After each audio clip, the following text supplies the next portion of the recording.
बिलाड़ा क्षेत्र के अंदर मैं कोई नया नहीं,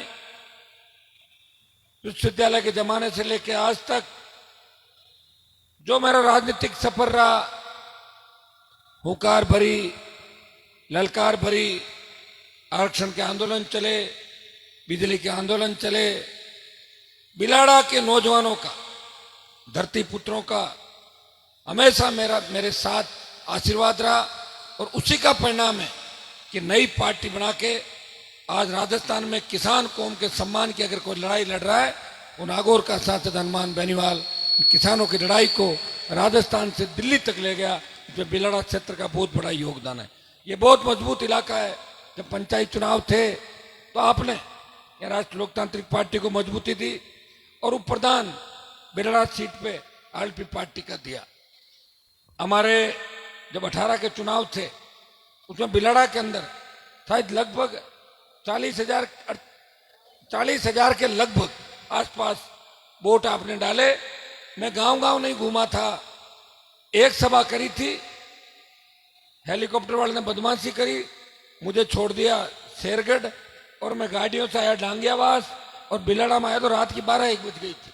लेकिन फिर भी बिलाड़ा में हजारों लोग स्वागत सत्कार के लिए खड़े थे। हाँ, हमने जिसको चुनाव लड़ाया था उसको मैंने वापस नहीं देखा। वो कहां चले गए? अच्छा, वो चले गए, कोई दिक्कत नहीं। लेकिन मैं तो आपके लिए लड़ रहा हूं, लड़ता रहूंगा। लेकिन 40,000 वोट देके जो आपने मुझे ताकत दी राजस्थान के अंदर, उस ताकत का ही परिणाम है कि प्रधानमंत्री नरेंद्र मोदी ने नागौर की लोकसभा की सीट बीजेपी ने छोड़ दी हनुमान बेनीवाल के लिए। कहा हनुमान जी से हम गठबंधन करेंगे। उस गठबंधन का ही परिणाम था कि कांग्रेस का राजस्थान में सुपड़ा साफ हो गया। ये आपकी दी हुई ताकत का ही परिणाम था, ये आपकी दी हुई शक्ति का ही परिणाम था कि नागौर राजस्थान में भी एनडीए गठबंधन हुआ। और आरएलपी के जवानों के जोश का ही परिणाम था कि बीजेपी हारी हुई बाजी पलट गई और 25 सीट जीत गई। नहीं तो पहले ये थे कि 12-12, 13-13 सीट दोनों पार्टियों की आएगी। भाइयों, जब चुनाव जीत के गया लोकसभा का, मेरे सामने परोसी हुई थाली थी। मैं चाहता पार्टी का विलय करके कैबिनेट मंत्री बन सकता था। दोबारा जब देश में किसान आंदोलन हुआ, पंजाब के किसानों ने जब देश की सरकार को ललकारा, हरियाणा के किसान साथ आए, दिल्ली को घेरा, यूपी दिल्ली का किसान साथ आया। लेकिन राजस्थान में किसान आंदोलन नहीं था। पंजाब हरियाणा के किसान नेताओं ने मेरे से बात करी, हनुमान जी आप किसान कौम के हो, किसान के बेटे हो, आप अगर मोदी की सत्ता छोड़ दो, एनडीए छोड़ दो तो सरकार झुकेगी और हमें नई ऊर्जा किसान कौम को मिलेगी। भाइयों, मैंने एक पल नहीं गंवाया। ये दिल्ली जयपुर का हाईवे जो गुर्जर आरक्षण आंदोलन में जाम नहीं हुआ, हनुमान बेनीवाल के नौजवानों ने, आरएलपी के जवानों ने एक ललकार में इस हाईवे को जाम किया और मोदी की सत्ता छोड़ के 70 दिन देश का कोई सांसद सड़क पर बैठा, वो नागौर का सांसद था जिसने सत्ता का त्याग किया। मैं राजनीति के अंदर भी वीर तेजाजी महाराज के आदर्श स्थापित करने की बात करता हूं। मैं जो कहता हूं वो करता हूं और इसीलिए मैं सत्ता के बाहर हूं। मेरे साथ कई लोग आए 98, 2003, 8, 13, 18, 23, 2-2, 3-3 बार मंत्री बन के चले गए। पार्टियां बदली, मंत्री बने, मौका आया दूसरी पार्टी का दुपट्टा पहन लिया। लेकिन हनुमान बेनीवाल मंत्री पद के लिए नहीं घूम रहा है। मैं मंत्री नहीं बनना चाहता, मैं संतरी बन के आपकी सेवा करना चाहता हूं प्रदेश के अंदर। मैं चाहता हूं कि सत्ता पूरी आपके हाथ में हो। मांगने से सत्ता नहीं मिलती, सत्ता छीननी पड़ती है। आप अपनी ताकत का अंदाज लगा लो। 22% आप हो, गुर्जर मीणा यादव साथ हो जाए और मेघवाल, बाबरी समाज और मुस्लिम साथ हो जाए, कि संख्या जाती है 72-75%। आवश्यकता नहीं कांग्रेस और भारतीय जनता पार्टी की। लेकिन दुर्भाग्य इस बात का है कि नेताओं ने आपको लड़ना नहीं सिखाया। यहाँ एक ही चीज लोग जानते हैं, एक बार कांग्रेस ज्वाइन कर लेते हैं, बीजेपी, मोदी के पास ईडी का हथियार है, सीबीआई का हथियार है। अभी राजस्थान में देख लो, नेताओं के पार्टी बदलने की एक सीजन आ गई। देखा कि नहीं देखा? एक आता है पार्टी बदल के दूसरे दिन कहता है, पहले उसका परिवार कहता है ये कमल का फूल सत्यानाशी का फूल था, वो दादाजी कहते थे, और फिर पोती कहती, और वो अचानक तैयार हो क्या मेरे पे आरोप लगाती ये तो बीजेपी के अंदर है, बीजेपी किसान विरोधी है। और ईडी और सीबीआई जब ससुराल पक्ष बुलाता है, ससुराल पक्ष वो बुलाता है, ईडी के राडार पे जब ससुराल आता है, जब लगता है कि सास गिरफ्तार होगी, ससुराल वाले अंदर जाएंगे, तो कहती है कि मोदी जी देश का विकास करेंगे और मेरी लड़ाई कांग्रेस से नहीं है, मेरी लड़ाई हनुमान से, वहां भी मेरे से ही लड़ाई। अब आप बताओ, अरे मुझे कोई तो छोड़ दो। कोई तो कहता है कि मैं कांग्रेस के इशारे पे पार्टी बनाई, छोड़ जाते हैं तो कहता है कि हनुमान बेनीवाल बीजेपी की बी टीम है। मुझे एक चीज तो बताओ, मैं बी टीम किसकी हूं, कांग्रेस की हूं बीजेपी की हूं? एक दोनों की तो कैसे हो सकता हूं? और मैं ये कहता हूं कि कांग्रेस और बीजेपी सी टीम है, करप्ट, दोनों पार्टियां करप्ट है, भ्रष्ट है। और ये भ्रष्टाचार के आंकड़े रोज आप अखबार के अंदर पढ़ रहे हो, लेकिन मेरे हाथ में सत्ता की चाबी नहीं। अगर सत्ता मेरी हो तो मैंने एक जगह बयान दिया था कि मैं गहलोत वसुंधरा को पूरी जांच करा के गिरफ्तार करके एक जेल और एक बैरक में बंद कर दूंगा। तब लोगों ने कहा कि एक बैरक में कैसे बंद कर सकते हो, महिलाओं की जेल अलग होती है, आदमी की अलग। तो मैंने कहा इसमें पार्टीशन करवा देंगे अंदर। तो हो सकती कि नहीं हो सकती? जब इंदिरा गांधी ने इमरजेंसी लगाई तब ऐसे ही नेताओं को जेलों के अंदर डाला था, ठूस दिया था जेलों के अंदर। नसबंदी का अभियान चला था, बच्चे तो नहीं जानते, पुराने लोग हैं वो बातें, ये बैठे इनको पता है सारा। ये देश इमरजेंसी के दौर से गुजरा था, लेकिन मोदी ने भी देश में इमरजेंसी लगा रखी है। देश का मीडिया वही बात चलाता है जो प्रधानमंत्री चाहते हैं। अगर उनके खिलाफ की बात हुई नहीं छपेगी। लेकिन आज हमारे लिए खुशी की बात यह है कि सोशल मीडिया का जमाना है। मैं अभी यहां बोल रहा हूं, देश प्रदेश और विश्व के किसी कोने के अंदर बैठा जो मुझे पसंद करता है नापसंद करता है, वो मुझे लाइव सुन रहा है कि हनुमान जी बिलाड़ा के रियाज सेठानी गांव में क्या बोल रहे हैं। तो ये सोशल मीडिया का कमाल है।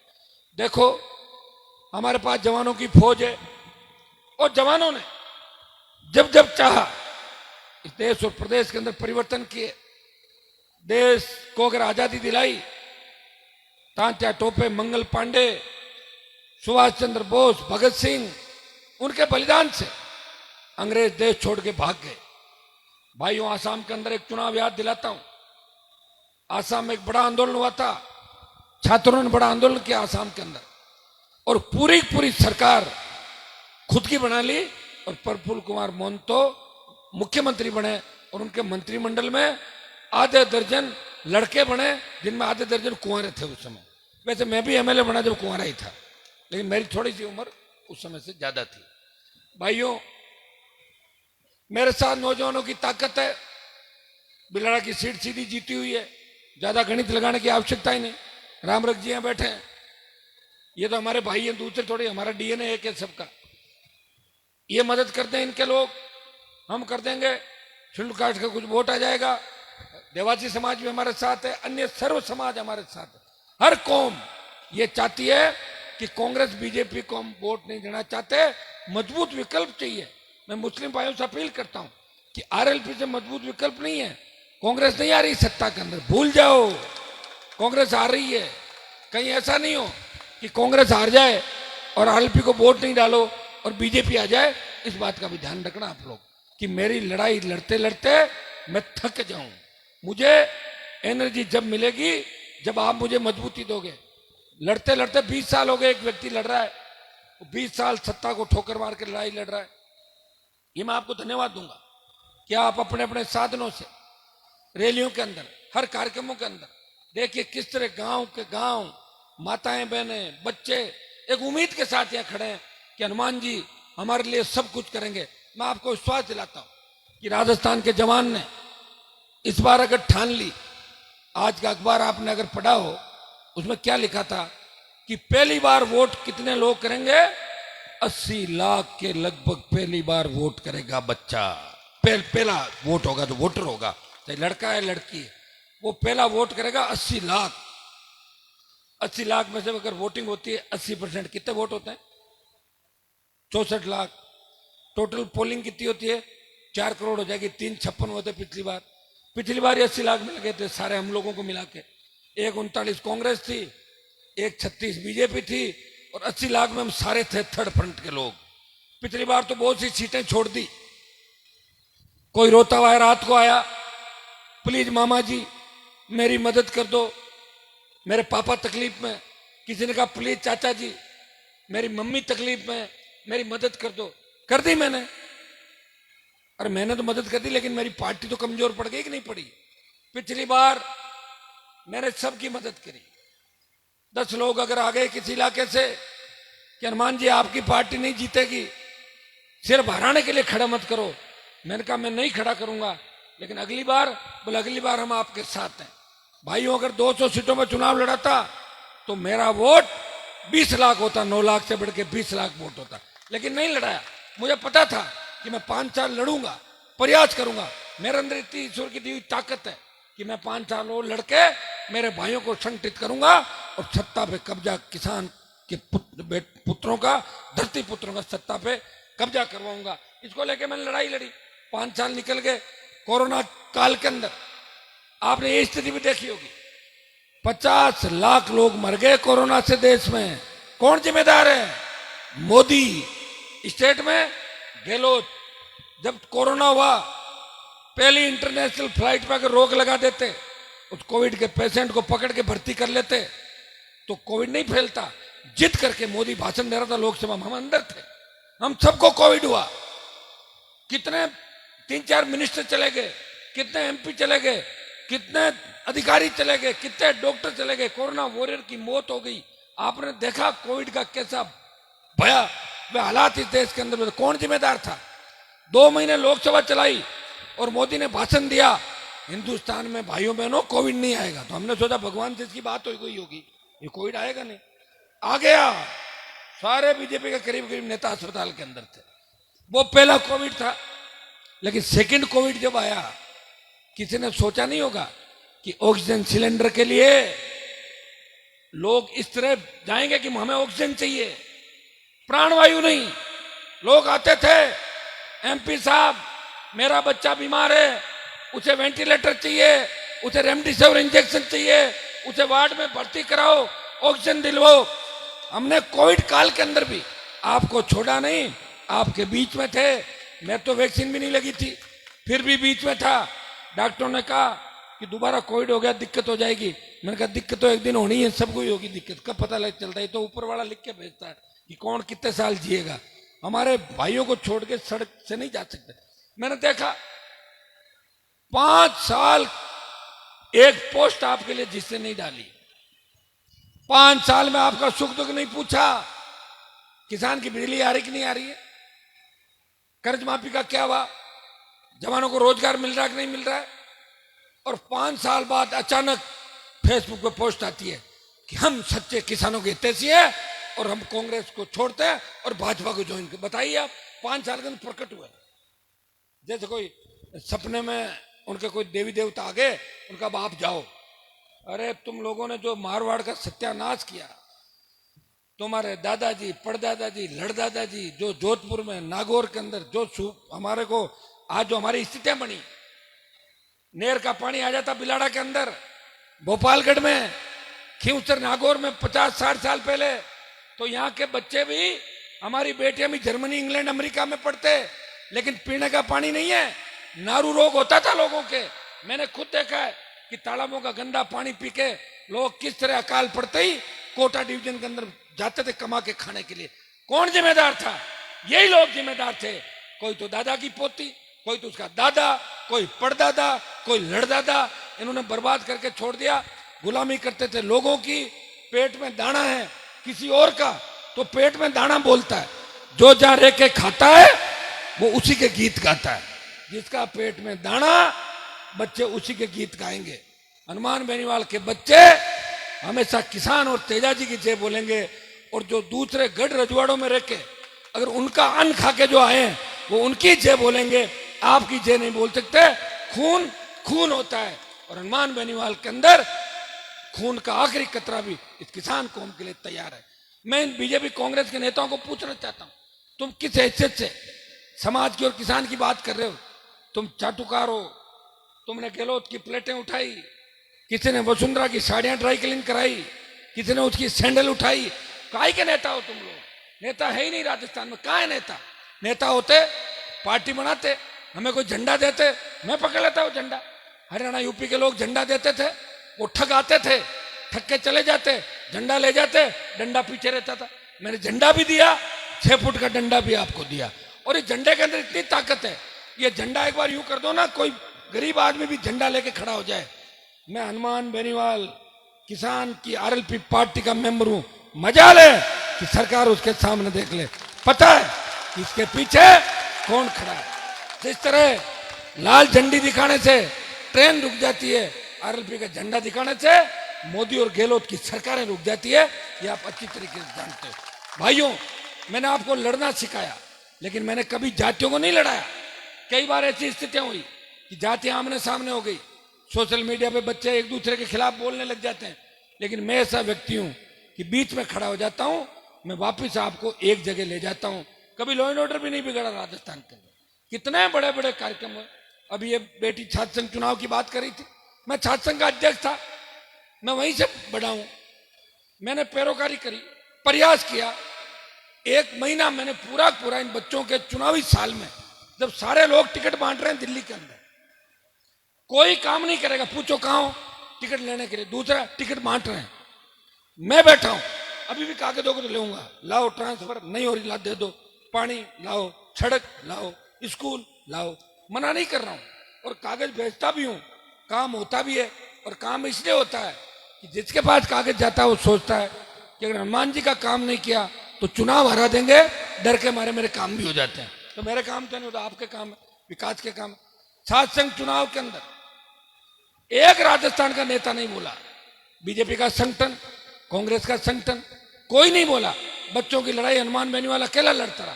मैं विश्वास दिलाता हूं बच्चों को, जो वादा सरकार ने किया है, मैं चुनाव की घोषणा भी कराऊंगा।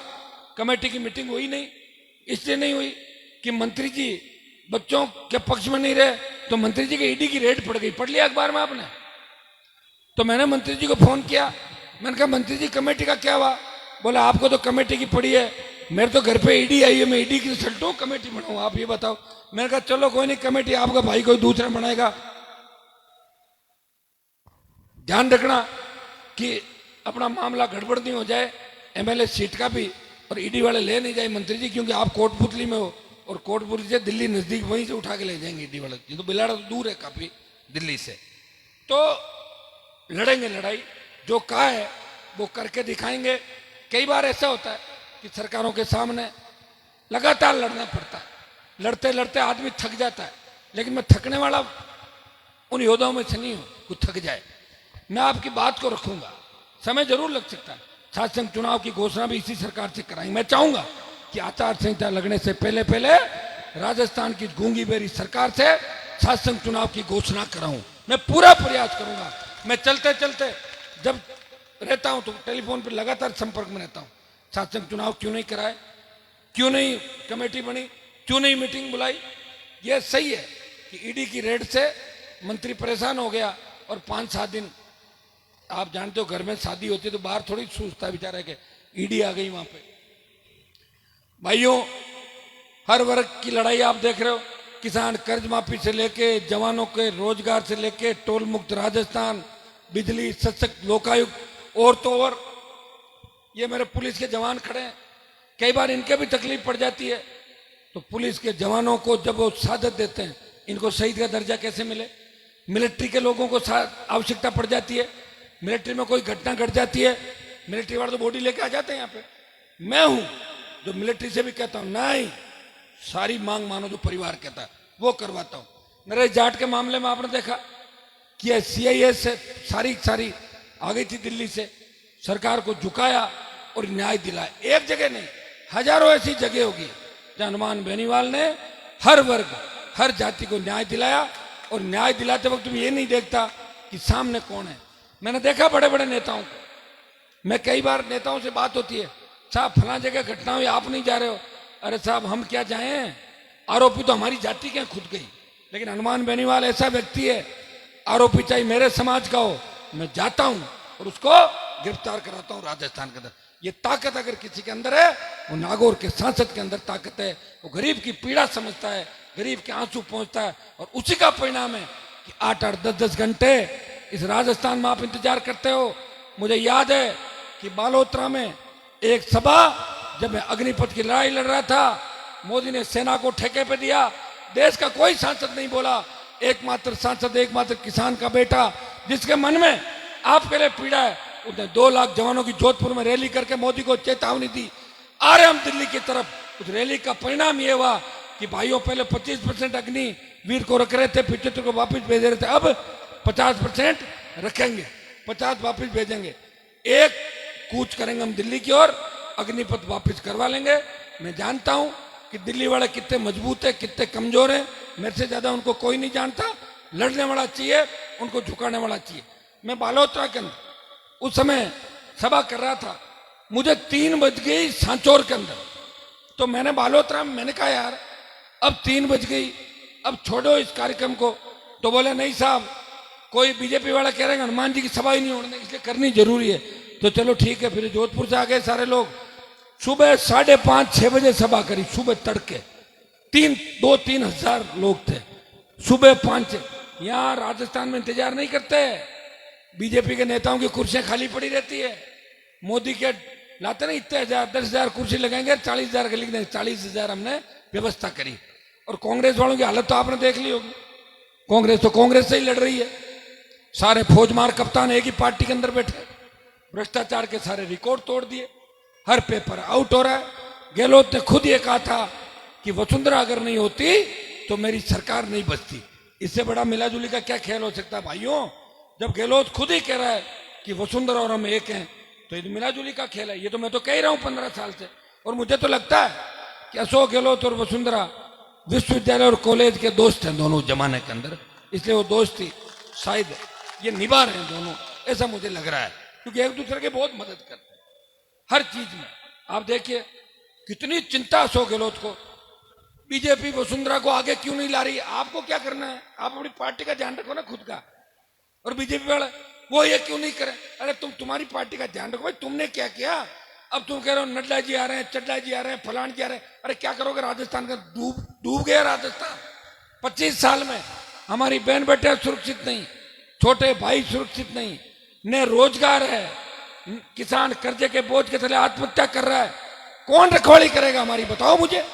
रखवाली करने के लिए अब कोई लोक देवता तो आएंगे नहीं आपके बीच, अब कोई लोक देवता आके अवतार थोड़ी लेंगे। किसी न किसी मजबूत व्यक्ति को आपको तैयार करना होगा, भरोसा करना होगा। और भरोसा एक समाज के करने से नहीं होगा, 36 कौम को भरोसा करके उस व्यक्ति को मजबूती देनी होगी।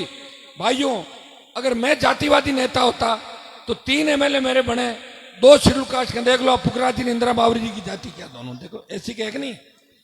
बसपा का एक भी शेड्यूल कास्ट का MLA नहीं बना, 6 के 6 दूसरे बने थे, कांग्रेस में चले गए छोड़ के। बसपा खाली आती आती पीछे रहा था, बसपा चली गई कांग्रेस पार्टी के अंदर। लेकिन हनुमान बेनीवाल की RLP पार्टी के अंदर 3 में से 2 विधायक SC के बने। कितने चुनाव लड़ाए? 10-12 मेघवाल, बाबरी, नाइक समाज से, मुस्लिम समाज से, मीणा, गुजर, यादव, ब्राह्मण, डांगी, ऐसा कोई समाज, राजपूत, ऐसी कोई कम्युनिटी नहीं है जिसको मैंने चुनाव नहीं लड़ाया। अब किसी ने कोई टिकट मांगा ही नहीं और लिया ही नहीं, और मैंने प्रयास किया, तो उसका मेरे पास क्या इलाज है बताओ? अब लड़ा दूंगा इस बार, आए तो सही। मैं चाहता हूँ कि मजबूत आदमी आए। अब यूं थोड़े किसी टिकट पीछे बांध दूं, वो ले जाके फार्म नहीं भरे, ऐसे आदमी को टिकट थोड़ी दूंगा। भी पार्टी मेरी मजबूत है। आज देख रहे हैं आप, बाई इलेक्शन के अंदर आपने देखा बल्लभनगर से सरदार से किस तरह RLP की मजबूती थी। बल्लभनगर में बीजेपी की जमानत करवा दी, दरियावत में BTP RLP का जो समर्थित था उन्हें भाजपा को थर्ड पे डाला, और सरदार शहर में 50,000 के लगभग वोट लेके संदेश दिया। जो 9,000 वोट मिले थे 18 में, वो 9,000 50,000 हो गए। मतलब कितने गुना बढ़ गए? 5.5-6 गुना वोट राजस्थान के अंदर बढ़ा। भाई ये वोट परसेंटेज किसने बढ़ाया? जवानों ने बढ़ाया, सर्व समाज ने बढ़ाया। मैं विश्वास दिलाता हूं कि आप ताकतवर है। नौजवान जिधर चलता है उधर जमाना चलता है। और राजस्थान के नौजवानों, ठान लो, अपनी ताकत को पहचानो।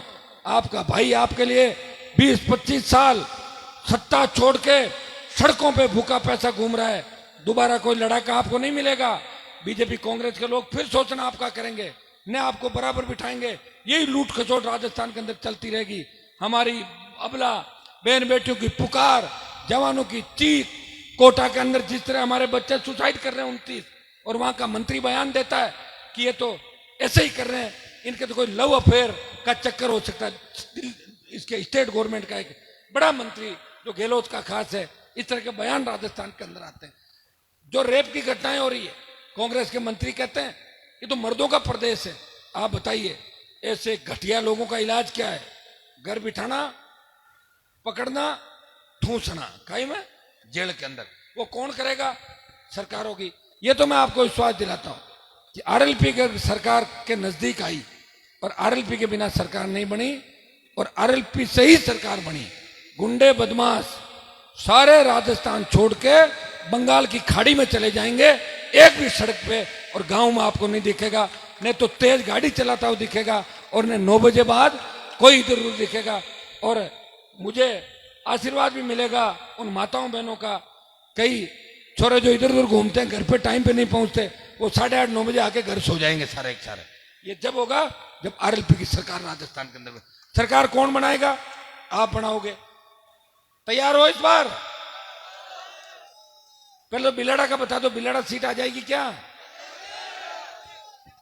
और 25 अपने को 25,000 वोट चाहिए, पहले से ज्यादा 40 तो आगे थे। नहीं 25,000 65,000 पे जीत जाएंगे, 60-65 पे आ जाएंगे।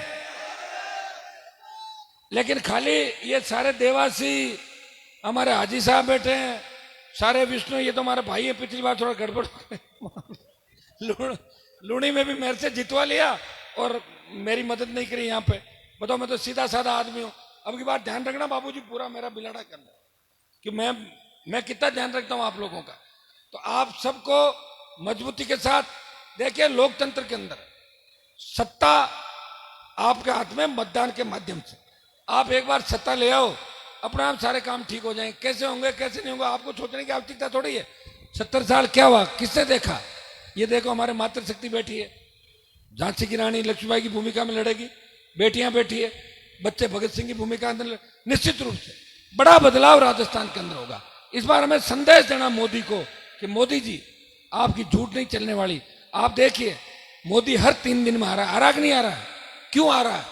वो कांग्रेस से थोड़ी डरा हुआ है, वो आरएलपी से डरा हुआ है कि आरएलपी वाले इस बार बीजेपी की सरकार नहीं बनने देंगे, इसलिए मैं जाऊंगा, खुद जाऊंगा। बीजेपी अपना कोई दूल्हा ही तय नहीं कर पा रही। कौन दूल्हा बीजेपी का? बताओ मुझे। क्या मोदी सीएम बनेगा? कौन होगा यहाँ पे बताओ?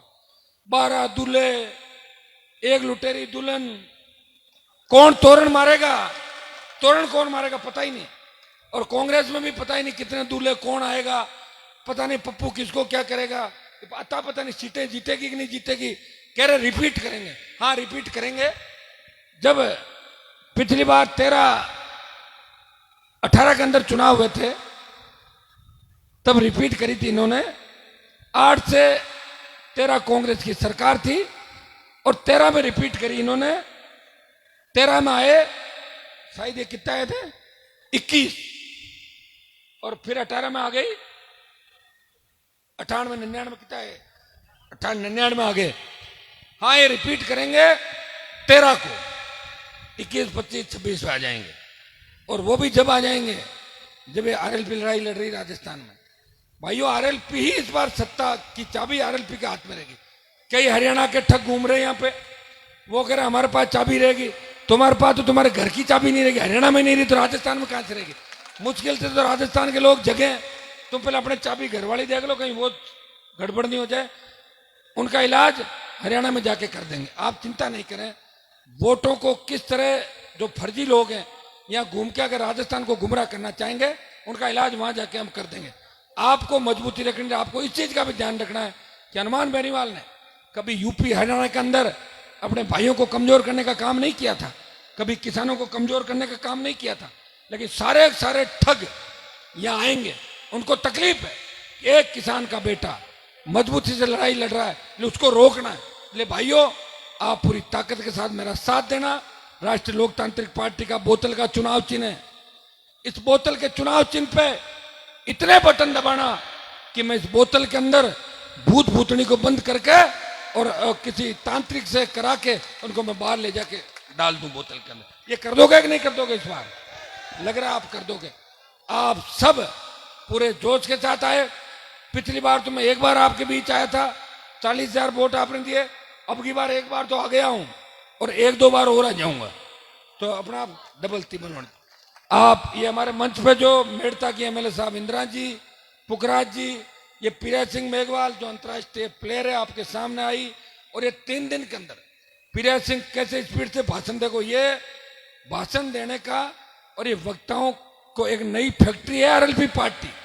यहाँ बड़े से बड़े देखना, आप शुरू में 10 दिन बाद देखना पीरा आधा घंटा भाषण देगी, रुकेगी नहीं, ऐसे जो मुद्दे उठाएगी। शुरू में हिचकिचाहट होती है। हम भी जब कॉलेज में पहले खड़ा कर देते थे तो थोड़े हिचकिचाहट होती थी, अब नहीं होती। इस बच्ची ने बोला, रेखा कॉलेज के अध्यक्ष भाई राजू राम खोजा, ये तो परफेक्ट है, अच्छा भाषण देते हैं। बाबूजी हमारे रामरख जी, दीनाराम जी बावरी, फिर ये संपत हो गया, ये सारी टीम जो बैठी है, हम बिलाड़ किसान छात्र संघ अध्यक्ष भाई मेरे छोटे नरेंद्र, सारी टीम, रामपाल जी जाल का मजबूती से, रामपाल जी, सारी टीम पार्टी के लिए लगे हुए। सस्ता अभियान के अंदर भी आपने बहुत मजबूत किया आरएलपी पार्टी को।